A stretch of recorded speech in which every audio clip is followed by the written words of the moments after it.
Assalamualaikum warahmatullahi wabarakatuh. Perkenalkan, nama saya Utari Afrianti, NIM 20086289, Prodi Pencaskesrek.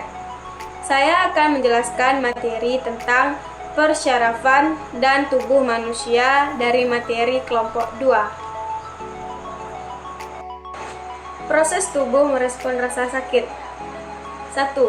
Keseimbangan yang hilang. Sel saraf memiliki keseimbangan yang baik antara sodium, potasium, dan kalsium. Ketika terkena sesuatu yang menyakitkan, misalkan ketika menyentuh api, keseimbangan tersebut akan hilang. Sodium mulai melewati membran sel, dan ketika sudah banyak sodium yang masuk ke sel saraf mulai mengeluarkan sinyal elektrik. 2. Sinyal elektrik keluar. Serat saraf yang berbeda akan membawa jenis rasa sakit yang berbeda. Misalkan rasa sakit secara mekanik, kimia, atau suhu. Salah satu yang berasal dari daerah yang terkena rasa sakit akan masuk ke bagian tengah yang terdapat pada bagian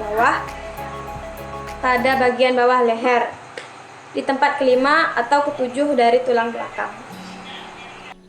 Sinyal elektrik yang dikeluarkan oleh sel saraf akan dibawa oleh serat saraf yang berbeda untuk keluar menuju sumsum tulang belakang.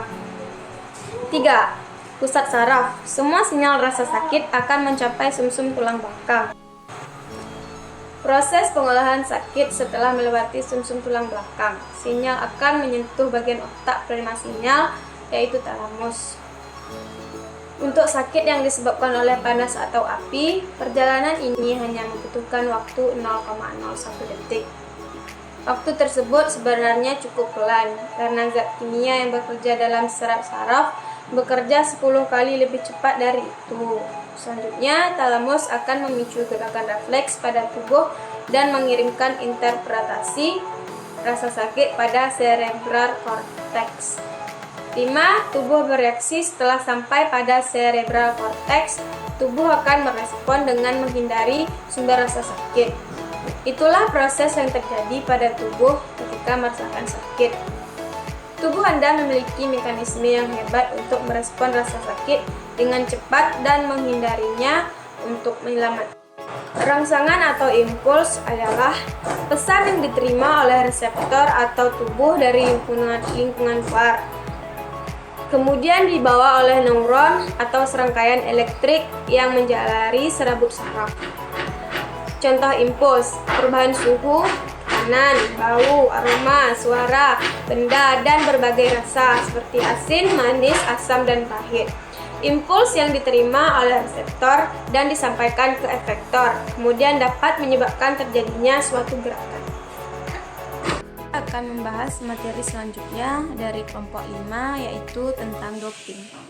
Doping berasal dari kata dope, yaitu campuran candu dengan narkotika yang pada awalnya digunakan untuk pacuan kuda di Inggris.